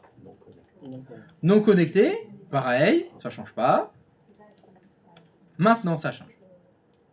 Parce qu'on va pas lui dire de créer un disque dur virtuel. On en a un. On a un disque dur virtuel existant. C'est nouveau, là, à droite. Donc, on va faire utiliser un disque dur virtuel existant. Alors, c'est là qu'il faut que la copie est finie. Tant qu'elle n'a pas fini, vous pouvez pas le choisir, mais on va partir du principe qu'elle est finie. Vous faites parcourir, et on va aller où? Dans D2. Hyper-V, SRVXY02. Et là, on sélectionne. Et là, normalement, il y a le fichier qui est arrivé, qui fait une dizaine de gigas. Vous pouvez le sélectionner. Vous faites ouvrir. Et vous faites suivant. Et là, il y a une différence par rapport à tout à l'heure. Je sais pas si... Tout à l'heure, ça disait... Eh ben oui, mais bien sûr, j'ai pas fini la copie, moi. J'en suis où? Oh là là là là. Ben oui, ben voilà, donc faites pas comme moi. Hein. Mais tout à l'heure, il y avait... Vous vous souvenez s'il y avait la différence qu'il y avait? Il proposait d'installer Windows. Il nous demandait d'installer avec le fichier ISO. Mais là, il ne le demande pas. Parce qu'on a choisi un disque dur qui avait déjà quelque chose. Hein, l'installation, c'est que quand on fait un nouveau disque dur. Mais là, il ne le demande pas. On a déjà un disque dur avec déjà Windows. Donc là, bah, il faut que vous attendiez. Alors, vous, la copie est finie? Ok, bah, vous pouvez faire terminer. Normalement, vous n'aurez pas de message d'erreur si la copie est finie. Et ne démarrez pas cette VM. Il y a deux petites modifications à changer. Est-ce que quelqu'un s'en souvient? Oui. Les snapshots. Désactiver les snapshots automatiques, oui. Et Le nombre de cœurs. le nombre de cœurs. C'est exact. Donc, est-ce que vous pouvez aller dans les paramètres du serveur 2, mettre combien de cœurs on avait dit? 4. Ouais, tu l'as pas Vous mettez 4 cœurs et vous désactivez les points de contrôle automatique. Oui. Oui, pourquoi sur toi, dans le disque dur, entre parenthèses, il y a écrit inconnu, inconnu? Ben parce que moi j'ai eu un message d'erreur, ma copie n'est pas finie. Ah, ok. Bon, regarde, je suis encore en train de copier. D'accord. Moi j'ai un vieux ragasson, en plus je suis en train de streamer en même temps. Il est sur les genoux là. Je voulais mettre une 5090 là, que ça bastonne, j'ai pas eu le budget. Non, on n'a pas fait ça. Là, c'est bon. Je voulais même en mettre deux. Je voulais payer un ticket resto et tout.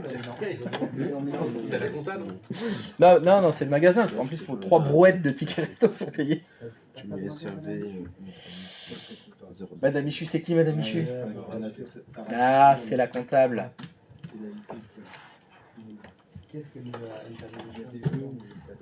Sacrée Brigitte. Oui. Pour plus de clarté, on pourrait pas renommer le VHDX qu'on a copié en 02 par exemple? Ah bah parfait, aucun problème, oui. Parce que si Effectivement, jamais on le copie, ce encore, serait plus cohérent. ouais. Ce serait plus cohérent parce que là, si je vais dans les paramètres de ma VM, que je regarde au niveau du disque dur, la VM s'appelle SRVXY02, elle est dans le dossier SRVXY02, mais le disque dur s'appelle SRVXY01. Ouais, c'est ça. Ça me... Et on peut le faire quand même après avoir fait toutes ces manipes là? Alors. On l'a lancé là. C'est trop tard. Oui, là, c'est- Il aurait fallu renommer le fichier Ok, avant de créer la VM. ok. En fait, dans l'ordre des choses, il aurait fallu copier le fichier, renommer le fichier et créer la VM Sinon, on après. peut pas reconnecter après? Si, mais ça l'a fait planter. Il faut, il y a une, oui, on peut le faire après. Hein. On le fera après, d'ailleurs. Oui, c'est pour ça. Non, mais c'était prévu. Donc on fait ça après. C'est pour ça que je vous l'ai fait faire avant. D'accord, ok. Ah, il a fini, moi? Est-ce que j'en finis? J'ai fini ma copie. Eh, ça y est, c'est copié. Donc là, il faut que je fasse précédent. Ça va mieux fonctionner. Ah, voilà, c'est bon. Hop, extension dynamique, il est là, mon SRV 01, et je fais terminer. Alors, avant de démarrer ma VM, évidemment, je vais aller au niveau des processeurs, mettre 4 processeurs, et au niveau du point de contrôle, désactiver le point de contrôle automatique. Ok, ça. Et si je démarre ma VM, je fais démarrer.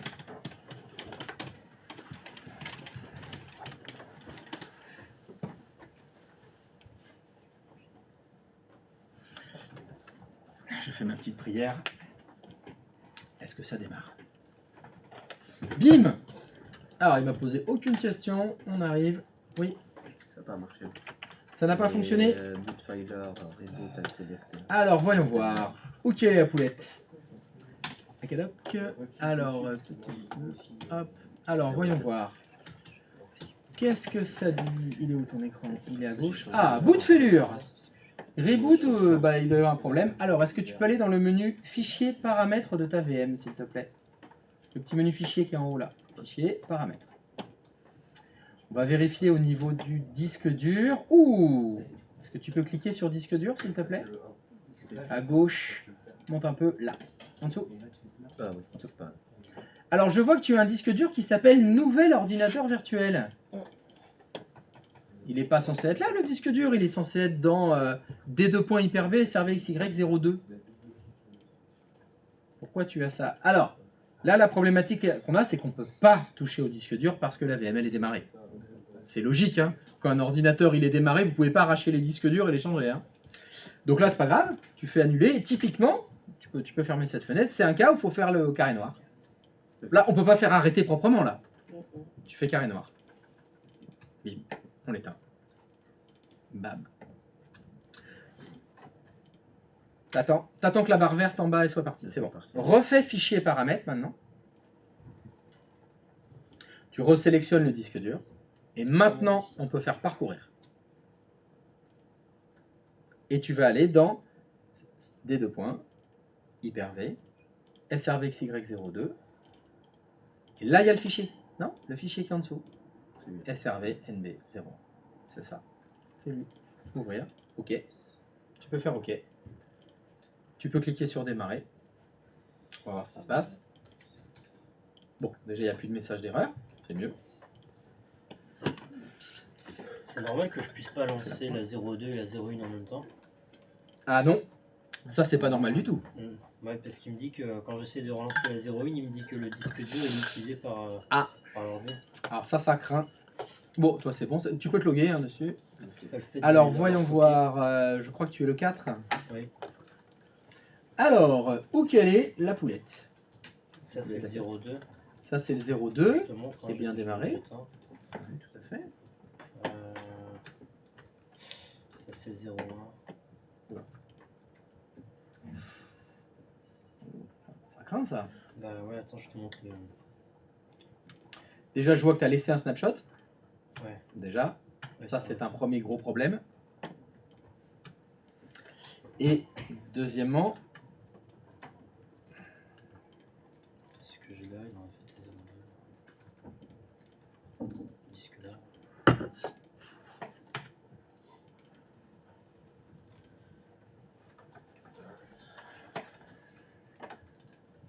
J'attends que tu finisses de cliquer. Hein. Oui, oui. Parce que là, tu es en train de cliquer partout. Bah, je te laisse cliquer. Je sais, ça peut venir de quoi?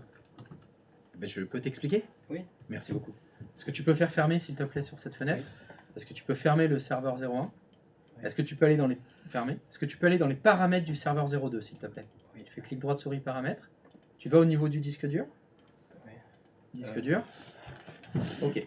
Donc le disque dur qu'il utilise, c'est SRVZT02, SRVZ2.VHDX. Ok. Fais fermer. Tu fais OK. Là. Même chose pour le serveur 01. Tu peux faire paramètres. Disque dur. Il va dans Virtual Hard Disk Service ZT01. OK. Ça n'a pas changé. Tu peux faire OK, s'il te plaît? Redémarre ton serveur 01. Démarrer.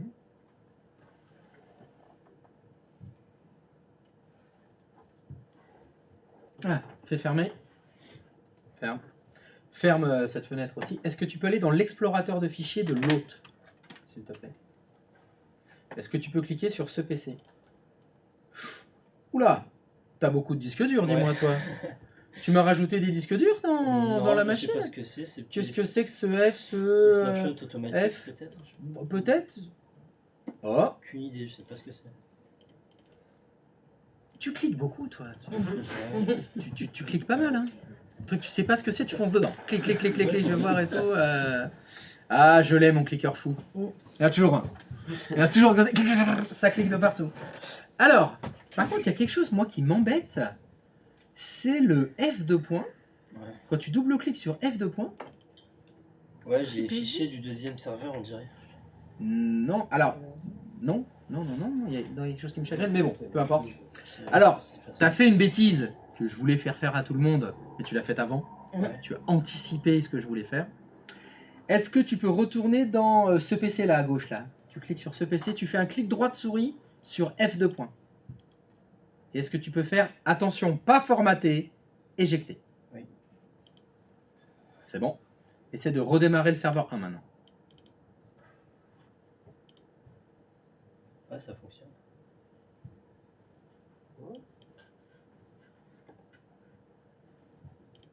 Ouvre la session, s'il te plaît.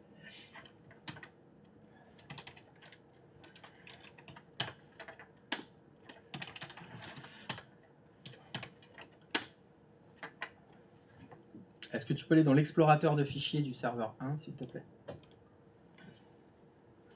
Et aller dans ces deux points. Alors, par contre, là, il y a quelque chose que je comprends pas. J'avais demandé de créer un dossier PSG dans le C2 points du serveur 1. Je l'ai fait. Ah ouais? Oui. C'est Oui, bizarre j'ai- parce qu'il n'est pas là. Ben ouais. Alors, il y a autre chose qui m'étonne. Je vois qu'il y a des points de contrôle sur le serveur 1. C'est normal, ça? J'ai fait une snapshot, oui. Qu'est-ce que j'avais dit? Mais de pas faire de snapshot automatique. C'est pas ça que j'avais dit. Oui. Ah. J'avais dit de supprimer les snapshots. Qu'il fallait surtout pas les garder. Et pourquoi il faut pas les garder? Parce que là, en fait, le disque dur du serveur 1, il est coupé en deux. Tu as le vrai disque dur et le point de contrôle. Elle est en deux parties. Ouais. Donc pour copier-coller, en fait, on peut pas. Tu copies que la moitié, en fait. Ça met le bazar, derrière. Et d'ailleurs, est-ce que tu peux aller dans l'explorateur de fichiers de l'hôte, s'il te plaît?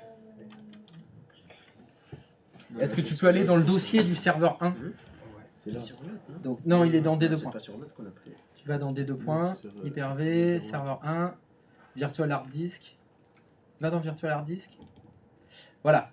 Tu vois, il y a deux fichiers là. Ouais. Il y a le VHDX qui est au-dessus, et en dessous, tu as le A VHDX. Ça, c'est ton cliché instantané. Donc en fait, si tu copies le premier disque dur, t'as pas tout. En fait, il te manque un morceau. Ouais. Il te manque ce qui est dans le cliché instantané. Ah, d'accord. C'est pour ça que je vous avais demandé de les supprimer en fait. D'accord. Et tu vas le faire, Laisse ouvert ça, laisse-le. Va au niveau du gestionnaire Hyper-V, supprime-moi le snapshot 1 que tu as fait là. D'accord, je ferme la machine. Non, non, non, tu peux tout laisser ouvert, c'est pas grave. Juste le point de contrôle, faut le supprimer. Et... Non, non, au-dessus, voilà. L'arborescence du point de contrôle. Prenez l'habitude de faire ça, parce que ça les supprime tous en fait, si tu en as fait plein. Attends, c'est bon. Il a pas fait fusionner là? Non, Ou il l'a fait très vite? Retourne sur le disque dur. Le disque dur de l'autre, là où on était. Fais F5. Ah. Ah, ça c'est pas normal. Ça c'est pas normal. Le fichier AVHDX, il devrait disparaître là. Il devrait se fusionner avec la... Peut-être parce qu'il faut relancer la machine. Non. Il a peut-être pas désactivé les pas de contrôle automatique. Ça n'a aucun rapport. Aucun rapport. Oui, ça les aurait supprimés. Non, si on désactive les points de contrôle automatiques, ça ne les crée pas. C'est juste que ça ne va pas les créer au démarrage, c'est tout. Ça ne va pas les supprimer. Donc là, il y a quelque chose que je ne comprends pas. C'est que dans le gestionnaire Hyper-V, il y avait un point de contrôle. Au niveau du disque dur, il y a un fichier de point de contrôle. Sauf que quand on l'a supprimé, ça ne les a pas fusionnés. Ça craint. Alors, on va tenter un truc. Ouais. Est-ce que le point de contrôle qui est là, ce fichier-là, Oui. est-ce que tu peux le supprimer? Parce que je vois qu'il date de 12h02. Ça, c'était un reste d'un vieux point de contrôle. Alors. J'ai fait une snapshot. C'est peut-être quand tu as... comment? Alors bon, je suis obligé de dire ce que tu as fait là en fait. Tout à l'heure, tu avais des lecteurs en plus. Ouais. C'est parce que en fait, tu as monté le fichier VHDX. Ah ouais. Les disques durs VHDX, c'est comme les ISO, c'est comme les fichiers zip. En fait, c'est une archive. Et les archives, on peut les monter pour accéder au contenu. Et en fait, les fichiers VHDX, pour monter, il faut double-cliquer dessus. Ouais, ça, Donc, c'est au moment où tu as fait le copier-coller, en fait. Ouais, c'est possible. Quand tu as fait le copier-coller tout à l'heure, tu as dû double-cliquer sur le fichier, donc là, SRVZT01, et ça l'a monté automatiquement. Ouais. C'est un truc que je voulais vous faire après. C'est pas grave, vous le ferez quand même. Hein. Et c'est ça le secret. Donc à mon avis, quand tu l'as monté, comme on ne pouvait plus y accéder, le point de contrôle, il a dû se détacher du disque dur. Bah, j'ai pas trop d'explications rationnelles là sur ce truc-là. Hein. Mais c'était certainement à cause du point de contrôle que tu avais laissé. Mais ce qui veut dire que maintenant ton serveur 1 il est démarré. Ouais. Et le serveur 2, est-ce qu'il démarre? Parce que c'était ça quand même le problème tout à l'heure. Ouais. Laisse-le démarrer le 1, laisse-le démarrer. On va le démarrer. Parce que lui, parce que tu avais dit, hein, tu avais dit qu'on pouvait pas lancer les deux en même temps. Ouais, ça marche, enfin, ça a l'air de marcher. On va attendre d'accéder au bureau et que tu aies ouvert la session. Ouh. Récupération. Il semble que Windows ne se soit pas chargé correctement. Ah, j'ai pas l'impression que ça fonctionne parfaitement. Hein. Oh là là là là. Afficher les options de réparation, redémarrer. On essaie de redémarrer d'abord. On essaye un redémarrage normal. Bah, c'est logique s'il a copié qu'une partie. Et c'est ça. Tu vois, il manquait le point de contrôle. Il manque un morceau du disque dur en fait. Mais bon, ça a l'air d'aller. Un petit redémarrage, il a retrouvé. Voilà. Est-ce que la session s'ouvre? Ok. Ça c'est mauvais signe. Hein, quand tu as cette boîte de dialogue, le moniteur d'événements qui te demande pourquoi le serveur ne s'est pas arrêté normalement. C'est pas bon signe. Et très bien. Donc, deux questions. D'abord, comment s'appelle cette VM? SRVXY02. Mais le Windows qui est dedans, il s'appelle comment? Il faut que tu fasses 6dm.cpl pour le savoir. Là, dans cette VM, est-ce que tu peux lancer 6dm.cpl? Tu vois, c'est pas bon. Alors d'ailleurs, c'est quelque chose que je voulais que tout le monde fasse. Sur le serveur 2, est-ce que vous pouvez lancer 6dm.cpl et vérifier le nom de l'ordinateur? Oui, il doit s'appeler SRVXY01. C'est normal. On a copié le disque dur tel quel. Donc, bon, ceux qui avaient des disques durs opérationnels. Hein. Et effectivement, deuxième chose à vérifier, si vous avez au niveau du disque dur, est-ce que dans le disque dur du SRVXY02, il y a bien le dossier PSG? Normalement, il doit y être. Bah, ouais, Logiquement, il y est. Ouais, il y est pas. Ben, ça, c'est pas normal. Mais au début, on doit vérifier le nom, c'est ça? Oui. D'abord, faire 6dm.cpl. Quand tu fais 6dm.cpl, il doit s'appeler SRVXY01. C'est bien ça qui a écrit? Ouais, c'est normal. C'est parce qu'on a copié le disque dur du serveur 1 pour créer le serveur 2. Tu vois bien? Deuxième chose, tu vas dans l'explorateur de fichiers du serveur 2. Et normalement, sur ces deux points, il doit y avoir le dossier PSG. Oui, il est là. Voilà. Ça vous montre que en fait, toutes les personnalisations qu'on avait fait sur le premier, comme on fait une copie de disque parfaite, il y a exactement la même chose. On a cloné les machines. Ce fichier VHDX, vous le prenez, vous le mettez sur votre clé USB, vous rentrez chez vous avec, vous faites une nouvelle VM dans Hyper-V à la maison, vous avez le même serveur. Vous avez la même chose. C'est là on voit le côté pratique de la virtualisation. On veut copier une VM, c'est un fichier. Il y a un fichier, il y a tout dedans. Copier un disque dur sur un vrai PC, ça existe, hein. C'est plus compliqué. C'est plus compliqué. Je veux sauvegarder ce serveur. Je dois sauvegarder un fichier. Je veux sauvegarder ce serveur-là. Ah bah là, il faut le réinstaller, les outils, machin, c'est pas pareil. Vous voyez vraiment l'intérêt de la virtualisation. C'est extrêmement pratique pour l'administration. C'est pour ça qu'on le fait souvent. On l'utilise beaucoup. Beaucoup. Et donc ça a fonctionné, moi, mon serveur 2, j'ai mon petit PSG. Donc, si je voulais finir... Ah non, je suis chez toi, pardon. Si je voulais finir le vrai travail, il faudrait renommer le serveur 2. Parce que le serveur 2, actuellement, il s'appelle serveur 1. T'en parlais. Au niveau de la compréhension, de la logique, c'est pas normal qu'il s'appelle serveur 1, ça va porter à confuse. Donc là, il faudrait le renommer. Donc, je vais vous demander de faire ça. Sur le serveur 2, Est-ce que vous pouvez refaire sysdem.cpl et renommer la VM, le Windows qui est dans la VM, pardon, pour qu'elle s'appelle SRVXY02, pour pas que ça porte à confuse. Oui. Est-ce que moi on peut regarder pourquoi ça marche pas? Alors, toi ça fonctionne pas. C'est le 3. 3 points. Number 3. Le third, comme on dit. Alors, quelle est la question? Mais en fait, quand j'ai regardé, du coup, quand j'ai fait un 6, 1, je suis sur l'autre là. T'es pas dedans là. Ouais, ouais. Quand j'ai fait Alors, qu'est-ce qui se passe? un 6. Oula. 6. C'est quoi ça? 6dm.cpl. 6dm.cpl. Tac. Et là, du coup, c'est pas. C'est pas bon. Modifier. Mais si tu fais ça sur le serveur 1, ça dit quoi? Sur le serveur 1, je vais lancer. Mais t'as aussi un cliché instantané, toi. Sans déconner. Une blague? Pourquoi vous faites ça? Je l'avais supprimé. Ah, Mais ouais. j'en avais même pas fait en fait. Ouais. Alors, stop. Est-ce que tu peux aller dans les... Stop. Je t'ai pas dit de fermer cette fenêtre. Alors, je l'ai pas dit. Je m'excuse. Si je vous dis stop, vous levez les mains. Alors, ça te concerne surtout toi. Je vous dis stop, vous arrêtez de cliquer. Non, non, je le dis à toi. Tu arrêtes de cliquer. Si je dis stop, tu arrêtes de cliquer. Hein. T'as compris? Ouais, c'est ça, je la vois venir. Bon, est-ce que tu peux aller dans les paramètres de cette machine virtuelle, s'il te plaît? La 2. La 1, celle qui est sélectionnée là, Ok, c'est celle qui a le cliché instantané. ok. Est-ce que tu peux descendre jusqu'à point de contrôle? Les points de contrôle automatiques sont désactivés.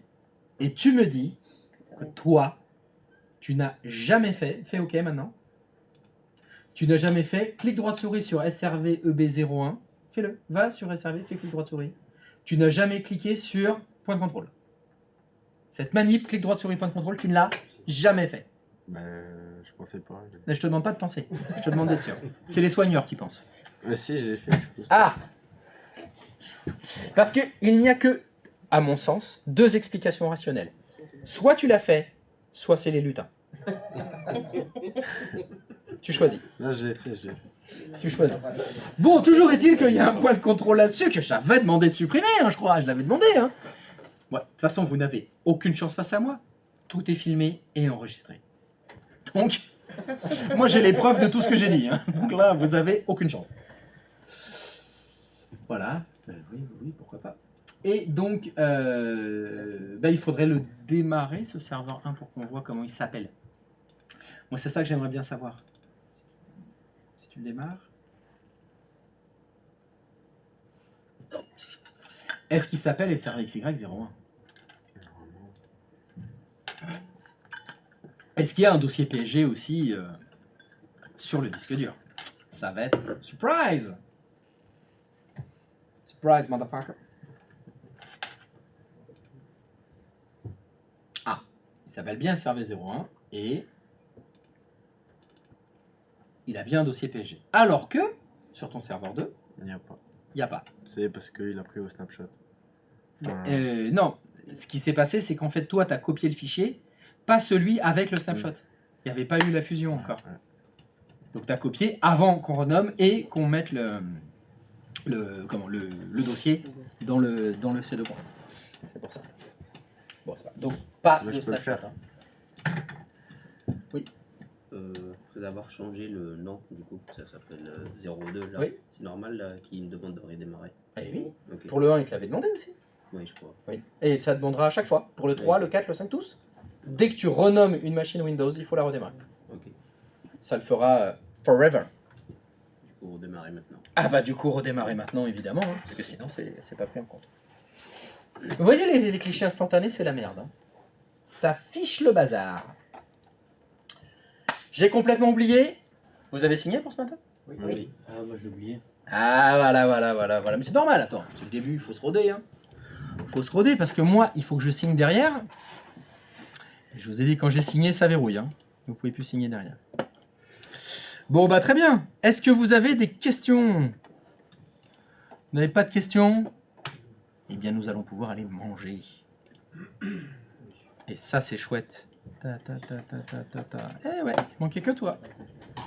Bon allez, ciao la commu. À tout à l'heure, like, partage, lâche un com, lâche un prime. À tout à l'heure. Des bisous.